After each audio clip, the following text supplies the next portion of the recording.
Caião, eu tenho um Vamos amigo lá. meu que é muito ingênuo. Eu Ele também tenho um monte. ele acredita na gnose de Samael. Eu vou falar isso, cara? Não, Olha o que não ele vai sei se contar, você então, está pra você lendo. entender o que é a Gnose gnose. vem da palavra grega conhecimento. Uhum. Então, é uma filosofia, um conhecimento especial decorrente do Sobre algo. pensamento exposto aí nessa ideologia que ele leu. Mas toda gnose é mais ou menos a mesma coisa, muda só o conteúdo gnóstico. Mas essa gnose, como todas os outros cultos gnósticos e filosofias gnósticas, dizem que se você não aprender aquele mistério, aquele conhecimento especial, você não tem salvação. Então, tanto faz o tipo de gnosticismo, a idiotice, infelizmente, do ponto de vista do evangelho, é a mesma. Mas pesquisa aí no Google qual é eu não sou o Google, né? Eu tenho até um conhecimento bem extenso de muita coisa, mas eu também não me dedico a bobagens. Você pode me conceber, Braulio, procurando aí para edificação pessoal. O que você quer olhar? Samael. Escreve aí no Google, gnose de Samael. Não, ele vai um nome hebraico. O cara vai Ele falar. vai falar? Então deixa ele falar Samael. rápido. Tô calado esperando. Vai falar, cara. Vamos lá.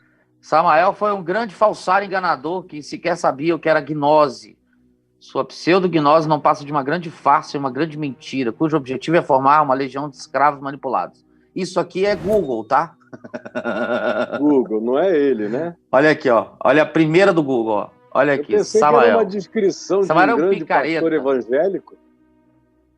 Quando você começou a ler, eu falei, bom, o cara está descrevendo um pastor, né?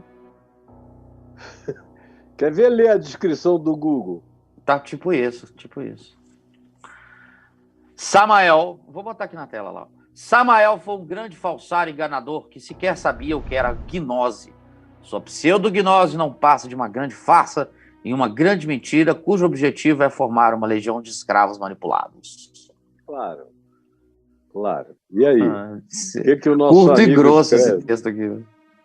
Foi Google e grosso. Samael. Foi Google e grosso. Foi, curto Samael. e grosso. Aí ele fala assim, Caio, ele acredita, ele acredita em muita coisa. Por exemplo, ele acredita que a Terra é oca e que tem uma raça vivendo lá dentro. Também crê que sexo com ejaculação é pecado. Ele crê que gatos pretos e pentagramas protegem as pessoas contra demônios. E por que ele está me perguntando isso? Ele crê que existe um planeta chamado Nibiru. E que um dia esse planeta vai destruir a Terra. Esse planeta é famoso nas filosofias esotéricas. Mas e aí? E aí, bro? E aí o seguinte, prossegue. Aí ele também acredita em muitos mantras ensinados por Samael. Mas apesar disso tudo, Caio, eu vejo que ele se esforça para ser uma pessoa justa e piedosa. A minha dúvida é a seguinte: essa gnose de Samael, exatamente, essa gnose de Samael parece muito com uma seita satânica disfarçada. Digo disfarçada porque ele também diz que acredita em Jesus. É isso mesmo, Caio? Você já ouviu falar sobre essa gnose? Não, graças a Deus, tem tanto falsário no mundo que eu dedico a minha vida às coisas verdadeiras, boas e que edificam. Eu não perco meu tempo com isso, a menos que alguém, sem ter o que fazer, me faça uma pergunta dessa. Porque você, meu filho, pela sua própria razão, sabe que esse é um pobre rapaz que vive de ingenuidade em ingenuidade. E não é somente ele, está cheio de gente que cria assim, sem ter nada a ver com o Samael, de que tem uma outra civilização no coração da Terra. Tem um monte de gente aqui em Brasília, então vai a Alto Paraíso, meu mano. O que tem de gente que diz, se você quiser, eu te introduzo numa gruta que a gente entra até encontrar umas pessoas que moram no coração da terra. Você quer ir lá comigo? Eu digo, não é bom para você que eu vá. Aí o cara me perguntou, por quê? Falei, porque eu vou sair expulsando tudo que é demônio lá de dentro e pode ser que você caia junto. O sujeito me olhou assim com o olho arregalado. Um outro foi um dono de uma televisão aqui de Brasília, que veio com esse papo para mim, me chamou para almoçar, queria me levar até a Venezuela, com tudo pago, para eu entrar com ele num buraco lá e conhecer uma civilização no coração da terra. O único problema, e era por isso que ele queria que eu fosse, é que todo mundo que entrou nunca mais saiu.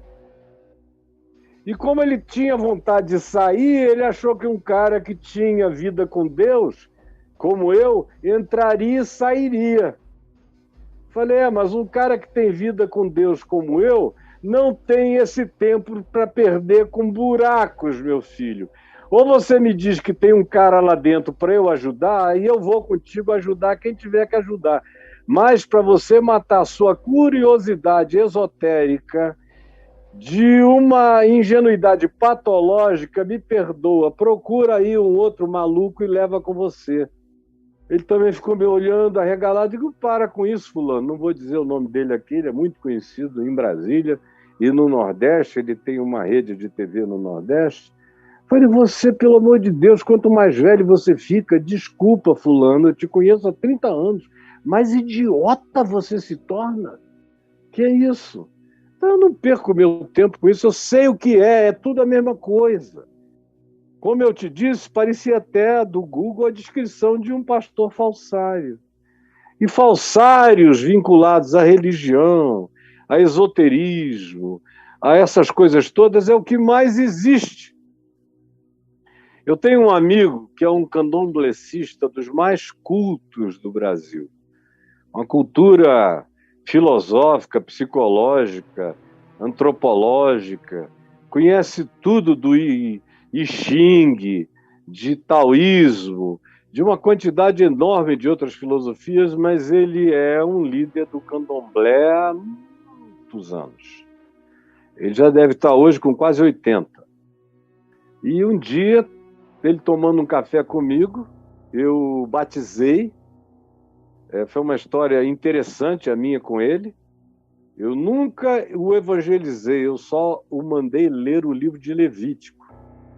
Ele chegou, derramou tudo aquilo em cima de mim, dos sacrifícios que tinham que ser feitos, como é que eu ensinava uma fé sem sacrifícios, e que ele era consultor da Universal para sacrifícios, para eles fazerem aquelas coisas. Me contou barbaridades de práticas de arreio de despacho feitos pelo Macedo lá no Alto da Tijuca, um monte de coisa. E eu calado.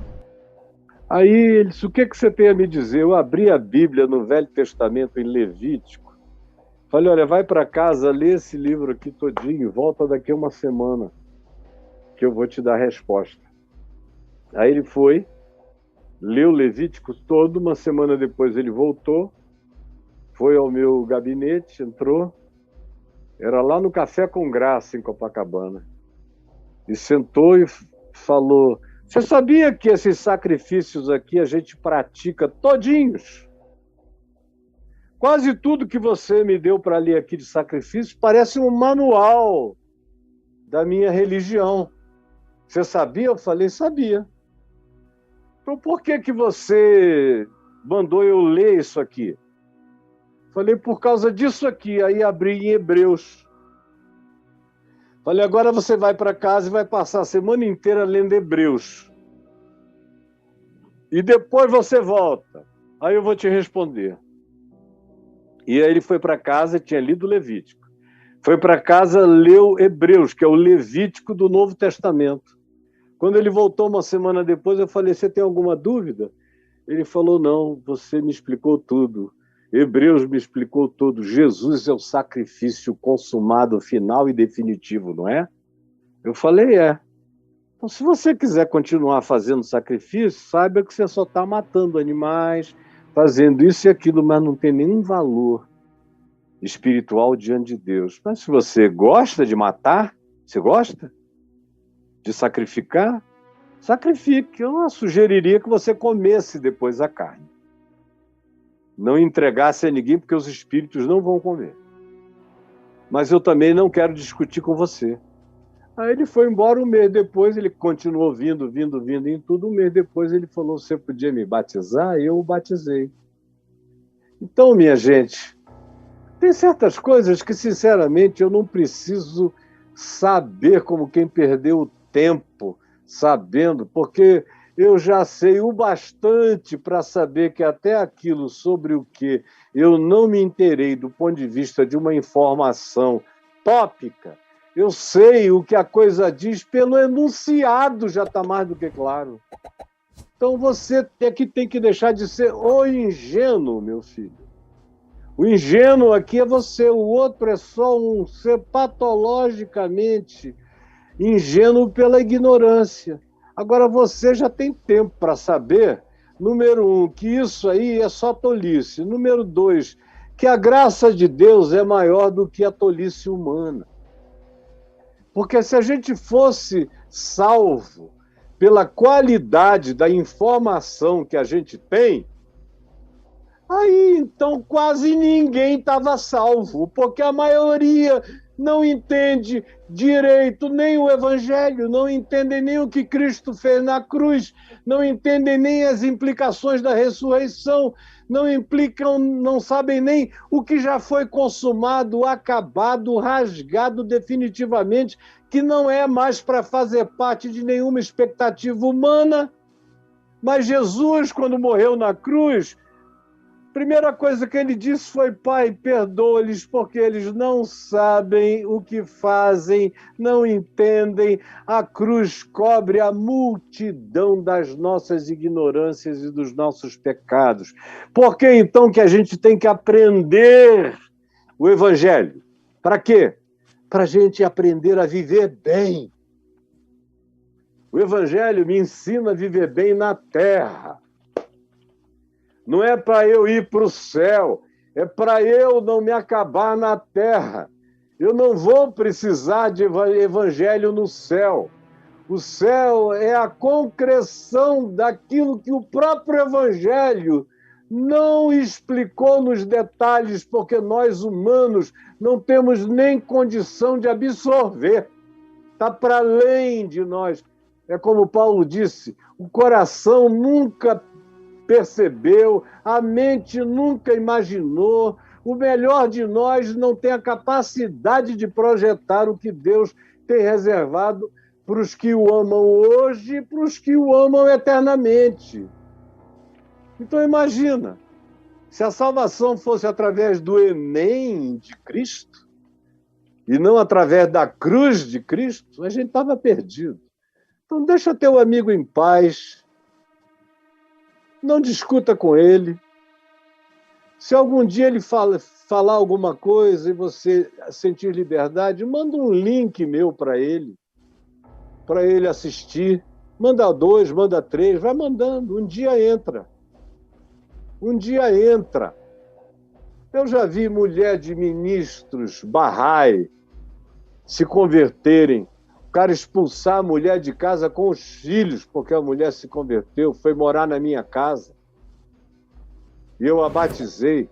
Já vi gente ser expulsa do judaísmo, gente ser expulsa dos mais altos escalões de tudo que é denominação evangélica, porque creu na simplicidade do evangelho de Jesus e são expulsos.